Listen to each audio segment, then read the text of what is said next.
गायत्री खाली डिब्बे कैसे सजा रखे हैं तूने घर में, इसमें क्या था? सजाए नहीं है ममता, राशन खत्म है, राशन कार्ड भी बंद हो गया हमारा, तो डब्बे तो खाली लगेंगे। क्यों रमेश बेटे का काम ठीक से चल नहीं रहा क्या? खैर मैं भी क्या पूछ रही हूँ, चल रहा होता तो ये खाली डब्बे थोड़े ना होते। तू चाय पिएगी? नहीं नहीं रहने दे, पड़ोस में होकर क्या चाय पीऊंगी, वैसे भी तेरे पास राशन नहीं है। ऐसा कर तू ही मेरे घर पर आ जा, मैं ही तुझे और तेरी बहू को चाय पिला दूंगी 2 कप। वैसे काजल बहू, तेरी रसोई में चूहे आते भी हैं? ये कैसा सवाल है चाची आपका? थोड़े बहुत तो चूहे होते ही हैं, आते ही होंगे। बेचारे चूहे, वो आएंगे तो खाएंगे क्या? तुम्हारे घर में तो राशन है ही नहीं। बेचारे चूहों का भी पेट दर्द होता होगा। चाची आपको हंसी मजाक के लिए हमारी परेशानी दिखाई दे रही है। ये कहते कहते ममता दूसरा डिब्बा खोलकर देखती है जो कि खाली था। अरे मुझे लगा था तेरी रसोई में डब्बा तो भरा होगा, बाहर से ऐसा दिख रहा है, लेकिन ये भी खाली है। ऐसा कर फेंक दे, वैसे इसमें क्या था? अरहर की दाल थी चाची, अब नहीं है और हम फेंकें क्यों? इसमें हमारी यादें हैं। आप हमारे जले पर नमक मत छिड़किए, दोबारा राशन आएगा तो हम भर लेंगे। तुझे पता भी है अरहर की दाल 200 रुपए किलो हो गई है। ये महंगा राशन खरीदना तुम लोगों के लिए नामुमकिन सा हो गया है। ममता तुझे क्या लगता है हम कभी महंगा राशन नहीं खा सकते? अब हमारे इतने भी बुरे दिन नहीं आए कि हम अरहर नहीं खा सकते। अरे गरीब लोग मसूर ही खा सकते, अरहर खाना बस की बात नहीं है। और तुम्हारा तो राशन कार्ड के चावल पर घर चलता है, और अब वो भी नहीं है। कभी बासमती चावल खाई है? गरीब की रसोई में कभी महंगा राशन हो ही नहीं सकता। तुम लोगों के यहाँ तो बासमती चावल का खाली पैकेट भी आ जाए तो उसको भी प्रेम करवा दोगे। पड़ोसन ममता मजाक उड़ाकर चली जाती है और ये बात उन दोनों के दिल पर चुभती है। कुछ देर बाद वो अपने राशन कार्ड के काम से इस राशन दफ्तर पहुंचते हैं और फॉर्म भरने की लाइन लगाते हैं। फॉर्म भरकर वो जैसे ही फॉर्म जमा करते हैं तब सरकारी अधिकारी लोग उनसे बार बार घर का और ऑफिस का चक्कर लगाकर उन्हें परेशान करते हैं। कभी दस्तावेज की कॉपी, कभी आवेदन की स्थिति जानने के लिए दूसरी खिड़की पर भेजते हैं, कभी सर्वर की समस्या बताते हैं, तो कभी कर्मचारी खाने के इंतजार में इंतजार करवाता है। माँ जी, इन्होंने तो बार बार चक्कर लगवाकर परेशान कर दिया, कभी ये कभी वो। भाई साहब हमें परेशान मत कीजिए, हमारा फॉर्म भर दीजिए। अब तो हमने सारे जरूरी कागज, बिजली का बिल, एड्रेस, पहचान पत्र सब लगा दिए। अब तो बता दो नया राशन कार्ड कब मिलेगा? इस फॉर्म को लेते क्यों नहीं हो? अरे आवेदन जमा करिए, रिकॉर्ड की जांच होगी। काजल हाथ जोड़ती है। साहब जरूर जांच करिए, बस ये भी बता दीजिए कि कब तक हमारे घर में चूल्हा नहीं जलेगा। देखिए 3 दिन से तो वैसे भी कुछ नहीं बना है। देखिए इसमें टाइम लगता है, आप शिकायत पत्र सही तरीके से भरकर जमा करा दीजिए तो हो जाएगा, और ऑफिस के सीनियर सर से हस्ताक्षर होंगे, आप वहां पे जाओ। दोनों वहां से फॉर्म जमा करके शिकायत पत्र लगाकर वहां से आते हैं और 4-5 दिन ऐसे ही चक्कर लगवाते हैं। धूप से थकी हुई दोनों सास बहू वापस आती हैं। गरीब आदमी राशन लेने जाए तो पहले किराया खर्च करता है, फिर फोटो कॉपी, फिर पूरा दिन और लौटकर भूखा आता है। हाँ माँ जी। घर के राशन के लिए बहू के साथ सास भी जतन कर रही थी और पूरा परिवार भी परेशान था। क्या उन्हें राशन कार्ड मिल पाएगा? क्या वो कभी महंगा राशन खा पाएंगे? आपको क्या लगता है? हमें कमेंट करके बताइए। एक दिन बहू सारे फॉर्म जमा करके कार्यालय में जाती है, तब वहां 25 दिन आने के बाद का बोला जाता है। एक एक दिन मुश्किल से कट रहा था। बहू बाजार से आलू भी मुश्किल से ला रही थी। जब वो आलू की सब्जी घर में बनाती है तब उसका बेटा चिंटू, माँ इस आलू की सब्जी में आलू नहीं है। अब इसे कैसे बताऊं? ज्यादा सब्जी दिखे इसलिए मैंने आलूओं को बारीक बारीक काट दिया है कि वो घोल ही गए। बेटा तू ठीक से देखना, सब्जी में ही आलू है। मुझे तो नहीं दिख रहा माँ। क्योंकि बुआ के बच्चे तेरे साथ आलू छुपन छुपाई खेल रहे हैं। अब ढूंढ ढूंढ के खा वरना तू आउट। अच्छा ऐसी बात है तो मैं खाता हूँ। मासूमियत से चिंटू को खाता देखकर घर वालों की आंखें भर आती हैं। रमेश दिहाड़ी पर काम कर रहा था। 100-200 रुपए लाता है, जिनका उधार हो जाता है उन्हें दे देता है, वरना जिस दिन काम नहीं मिलता घर पर रहता है। बहू के 25 दिन होने को आए थे। वो कार्यालय में आगे खड़ी थी। इन लोगों ने बहुत परेशान किया, आज मेरा नंबर आ ही जाएगा। ऑफिस के सामने एक अमीर व्यक्ति की गाड़ी खराब हो जाती है। अरे बाप रे, बहुत गर्मी लग रही है, इस गाड़ी को भी अभी खराब होना था। ड्राइवर तू मैकेनिक को लेकर आओ, तब तक मैं अपना पीनट सैंडविच खा लेता हूँ। जी आप परेशान मत होना साहब, मैं अभी आता हूँ। ड्राइवर मैकेनिक को लेने जाता है और विराज गाड़ी खोलकर अपना पीनट सैंडविच खाने लगता है। इतने में खाती उसे एलर्जी होने लगती है, चेहरे पर लाल चकत्ते आने लगते हैं और उसे सांस नहीं आती। कोई भी इंसान उसकी मदद नहीं करता। उसी वक्त काजल उसे देखती है। हे भगवान, कोई भी उनकी मदद नहीं कर रहा और यहाँ मेरा नंबर आ गया है। कोई बात नहीं, हम सबके राशन से जरूरी उस इंसान की जिंदगी है। काजल उस अमीर आदमी विराज के पास जाती है। भैया भैया आप ठीक तो हो? सांस सांस नहीं आ रही। आप दरवाजा खोल लीजिए। इतना सुनकर काजल दरवाजा खोलने की कोशिश करती है लेकिन नहीं खुलता। इतने में विराज बेहोश हो जाता है। उसकी जिंदगी बचाने के लिए उसे कुछ नहीं सूझता और बचे हुए आखिरी पैसों से उसे ऑटो से अस्पताल ले जाती है, जहां इमरजेंसी में विराज को देखा जाता है। ओ माय गॉड, अच्छा हुआ आप ले आई। एलर्जी हो रही है। आपने क्या खाया था? इतने में भागते हुए ड्राइवर पहुंचता है। डॉक्टर साहब, इन्होंने पीनट सैंडविच खाया था। मैं इनके ड्राइवर हूँ। आप यहाँ कैसे पहुंचे? लोगों ने मुझे बताया। शुक्रिया बहन जी, आप मेरे साहब को यहाँ ले आई। डॉक्टर साहब इन्हें बचा लीजिए। डॉक्टर विराज को एग्जामिन करता है और उसे एंटीबायोटिक दवाई देता है। वो अभी भी बेहोश में होता है और काजल वहां से चली जाती है। जब कार्यालय पहुंचती है तब कर्मचारी, भैया वो मुझे हस्ताक्षर चाहिए थे, अंदर जाने दीजिए। अरे आप उनसे नहीं मिल सकती हैं। भैया ऐसा मत बोलिए, 1 महीने से चक्कर लगा रही हूँ, इसी इंतजार में थी। आप जाइए ना, ऐसा नहीं होता है। अब अगले महीने आना। ऐसे काम महीने में 1-2 बार ही होते हैं। काजल बहुत रोती है। घर जाकर सारी बात बताती है। कोई बात नहीं बहू, भगवान भी हमारे परीक्षा पर परीक्षा लिए जा रहा है। वो 40 रुपए हमारे से ज्यादा उस इंसान की सांसों को जरूरत थी। भाभी मैं दुकान से वही चावल ले आती हूँ, जहाँ इतना पानी वाले चावल खाएं, थोड़ा और सही। नहीं तुम मत जाओ, मैं चली जाती हूँ। आंखों में बेबसी लिए काजल उसी दुकान पर जाती है। अंकल जी मुझे चावल उधार चाहिए। वही 10 रुपए वाले। अब तो आप हमारी औकात बिना पूछे तौल देते हो। पीछे खड़े मोहल्ले की ममता हंसती है। अरे काजल, हमारे घर में 10 रुपए का चावल तो कबूतर खा जाते हैं और तुम्हारा परिवार महीनों महीनों भर 10 रुपए के चावल में दिन काट रहा है। बाप रे। हाँ चाची, आपके घर के कबूतर ऐसे होंगे।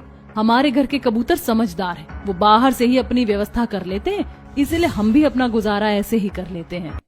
काजल दुकानदार से उधार 10 रुपए के चावल लाकर घर में चावल बना देती है, जिसे सब खा लेते हैं। शाम को मीनू चाय बना रही होती है। तब काजल सुबह के इस्तेमाल की हुई चाय पत्ती जो अलग से कटोरी में थी वो मीनू को देती है। इसकी चाय बना लो मीनू।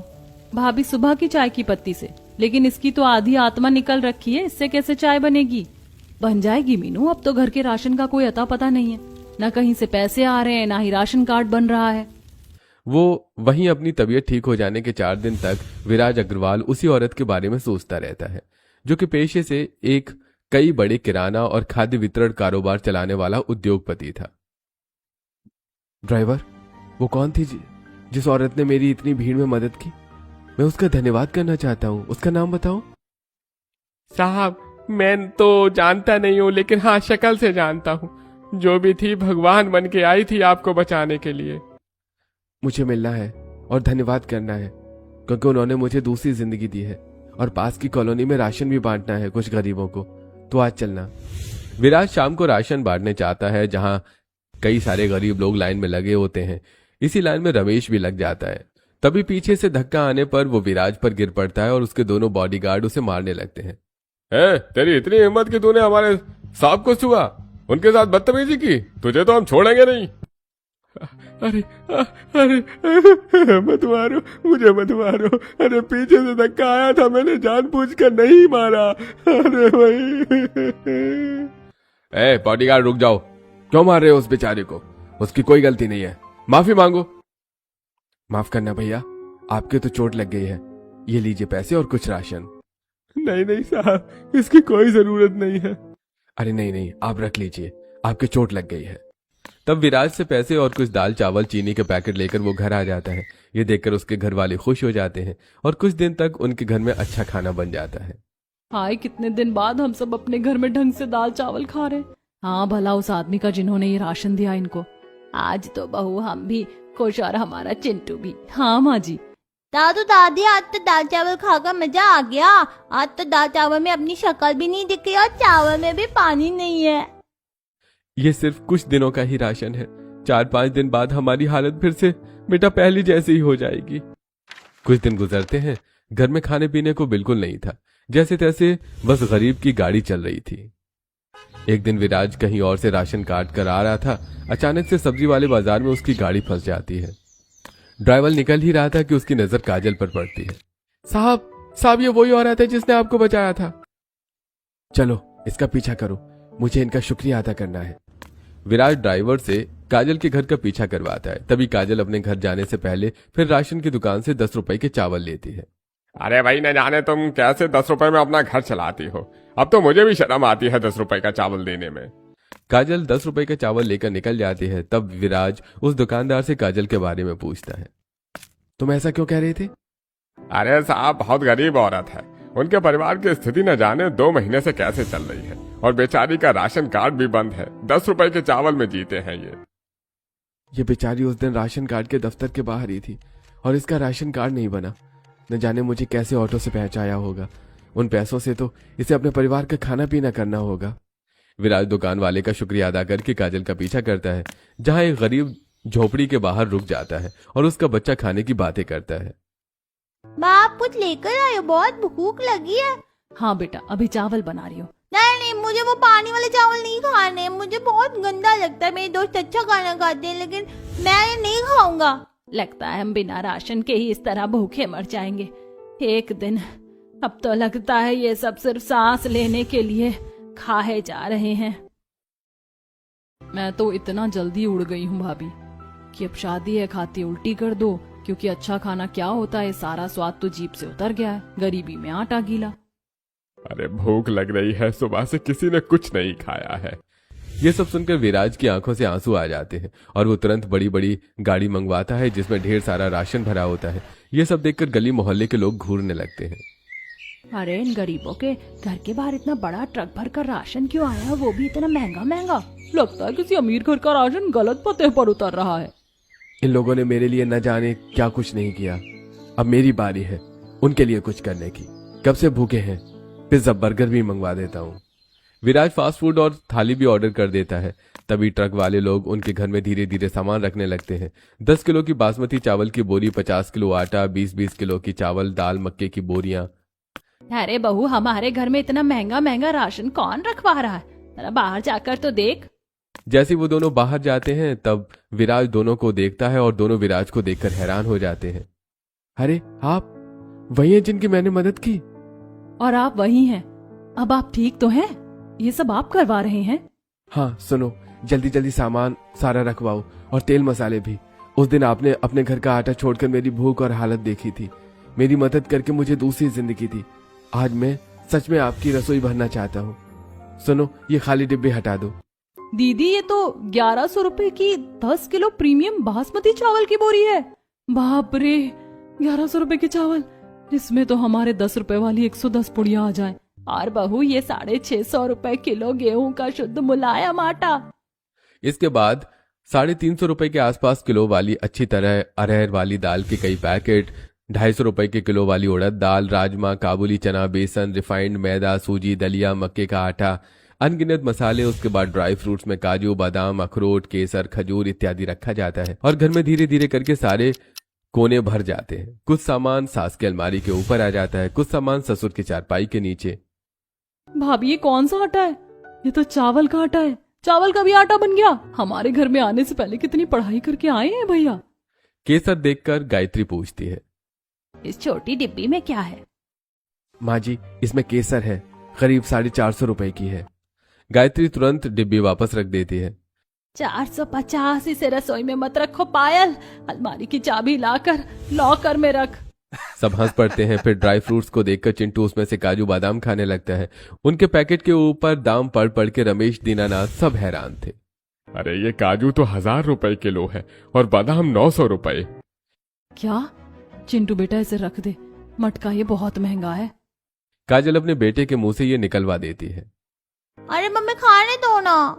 अरे भैया, आपने तो पूरा घर महंगे राशन से भर दिया है। इतनी तो मेरे घर में जगह भी नहीं है, आप ये सब क्यों कर रहे हैं? दीदी, इस दुनिया में मेरा कोई भी नहीं है। वहां पर इतने सारे लोग खड़े थे, मेरे ड्राइवर ने बचाया। सिर्फ मेरी मदद करने के लिए आप ही गई, और फिर मेरे जो अपने थे वो भी प्रॉपर्टी के लालच में मुझे धोखा दे गए। सबने मुझे अकेला छोड़ दिया और हादसे में मेरे माता पिता भी नहीं रहे। ऐसे में एक मुझे आप ही अपनी लगी, और आपके लिए इतना सब करना तो बनता है क्योंकि आपने मुझे दूसरी जिंदगी दी है। अब मना मत कीजिए, ये सब बहुत छोटा है मेरी जिंदगी के आगे। बेटा, एक दिन ये मुफ्त का महंगा राशन खत्म हो जाएगा, तब क्या हमारी जिंदगी पहले जैसी हो जाएगी? नहीं होगी बाबूजी, क्योंकि मैं दीदी या भैया में से किसी को नौकरी देना चाहता हूँ। मैं तो वैसे भी गरीब लोगों की मदद करता हूँ, मुफ्त में राशन बांटकर, और मैं बहुत बड़ा किराना स्टोर का मालिक हूँ। और वहाँ कुछ लोग भी हैं जो घपला करते हैं, लालची हैं, सामान उठा लेते हैं। मैं तो यहाँ आपको नौकरी देना चाहता हूँ। आप करेंगे ना? मुझे ईमानदार लोगों की जरूरत है। हाँ हाँ, क्यों नहीं भैया, अगर ऐसा है तो मेरी हाँ है। शुक्रिया साहब। अरे नहीं भैया, मैं आपसे छोटा हूँ, आप मुझे ये मत कहिए। क्या मैं आपको अपनी फैमिली मान सकता हूँ? हाँ बेटा, ये भी कोई पूछने की बात है। तुम अब से हमारे घर का हिस्सा हो, जब मन करे तब खाने चले आना, सब तुम्हारा है। अरे हाँ, मैं तो भूल गया, आप सबके लिए खाना लेकर आया हूँ, खा लीजिए। ये आज तो मैं पिज्जा खाऊंगा। विराज चिंटू को गोद में उठा लेता है। कुछ देर बाद सब हंसी खुशी शाही पनीर, नान, राजमा चावल, छोले भटूरे, पिज्जा, बर्गर, मोमोज इत्यादि खाते हैं। इस तरह गरीब की रसोई में महंगा राशन आ जाता है और अब वो हंसी खुशी रहते हैं। विराज भी उनके घर से जुड़ जाता है और उनके घर में नई सामान, डिब्बे, छोटा फ्रिज लेकर आता है और उनका थोड़ा घर भी पक्का करवा देता है, जिस वजह से उनके आराम की जिंदगी कटती है और दोनों पति पत्नी उसके बड़े बड़े किराने के स्टोर में काम करते हैं।